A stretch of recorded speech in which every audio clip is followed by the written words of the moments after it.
This is a response video to the video Brian Holdsworth did on the Motu Proprio set up by Pope Francis restricting the traditional Latin Mass. Your suggestion, specifically your second suggestion, where you said if your traditional Latin Mass parish was broken up or it was restricted, that the parishioners should focus in on another parish, on the Novus Ordo parish, and really integrate into the life of that parish, obviously in a good way, but to make sure that like norms of the church are reinforced or remembered.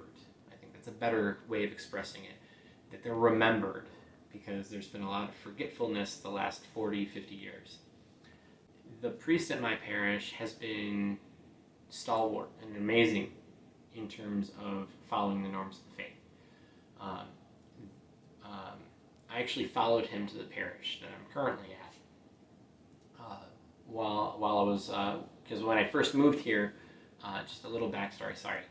When I first moved here, it took a while for me to follow, or to find a parish that had a priest not make it sound like a club.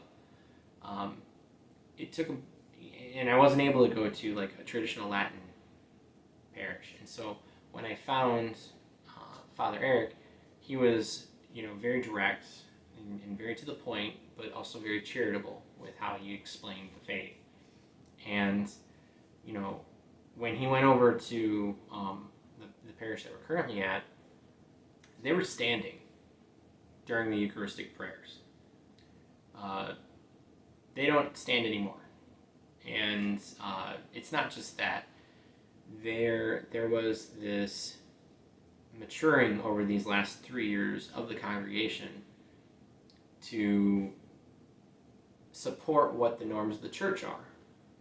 We're currently ad orientem now. We were not ad orientem before. We don't have altar rails, and that's mostly because the Archdiocese won't allow them. I don't exactly know why, but we are getting kneelers that look like altar rails, the difference being that you can move the kneelers. So just a technical thing there. An altar rail is a fixed piece of the altar, or the surrounding part of the altar, and kneelers can just be moved. But we're going to have kneelers that act like an altar rail. And the reason for that is, instead of having basically 2 people receive while on the tongue, kneeling 3 years ago, about half of the parish does that. Like, it has been amazing to see this growth and this maturity. And that's exactly what it is. It's maturity. No one's forcing someone to do a certain thing, but there is this understanding that's presented and this faith that's being handed down, not in a fire and brimstone manner. The hard stuff gets said. Go ahead and listen to the homilies. They absolutely get said. And that's another thing is the parish as a whole has gotten more reverent to things that the church says we should treat more reverently. And I'm just edifying that suggestion that you're saying, because my parish is living proof that that can happen. We have Latin in the Mass. The organ is played. Ad orientem is done. Most of the parishioners, by their own change of heart, have come to kneel and receive. In fact, I take very strongly what Tim Gordon had said, where the fight's at the parish, and it absolutely is.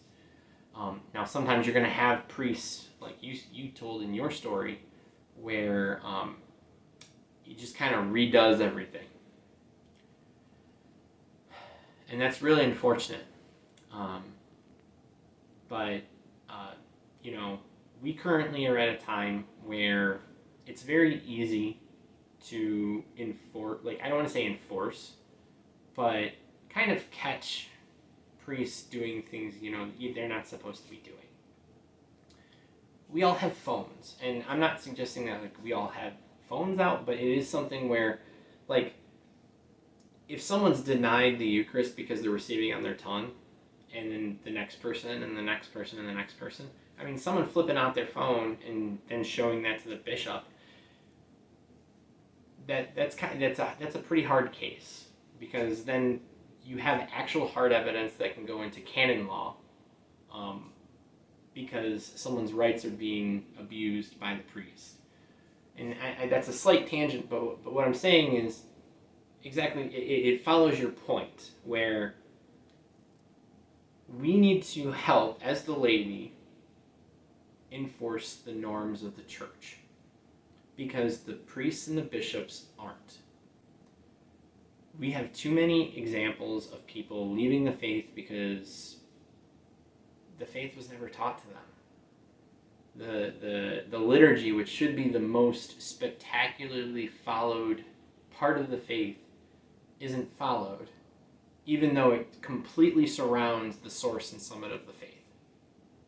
Like, that just blows my mind. It just makes no sense to me why, or how we say it's the source and summit of the faith, but we allow the liturgical abuse at the scale that we have it.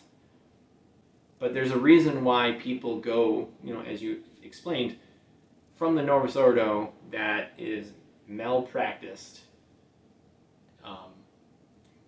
not done well, and then goes to the traditional Latin Mass, and they see just how absolutely amazing, because it's a completely different tier. But I absolutely agree with you. Like, I have a young priest that's doing all of this, and we're growing way more than the parishes around us. Like, we're because the pandemic very, very much opened the eyes and ears of people, and they've been flocking to our parish because of what we're doing. And my kids aren't the only kids at Mass anymore, and I'm very happy to hear that. Like, I'm very happy to hear other crying babies. Yeah, so I just want to say thank you very much for doing that video. I've followed you for a long time, and I just wanted to support what you were saying, because it is a very important thing to support, especially in this time. And I just the idea of we basically setting up a second round of SSPX doesn't sound fruitful. It doesn't sound like that's going to get us anywhere. The fact that we have priests that are going to fill in that huge time gap that you suggested in your video, that's going to be more effective. And getting to those priests and supporting those priests is going to be better than going to a sect that we don't know where they're at. And so, thank you very much, Brian. And I appreciate a lot of your videos, because they have clarified a lot for me. So I just want to say thank you again.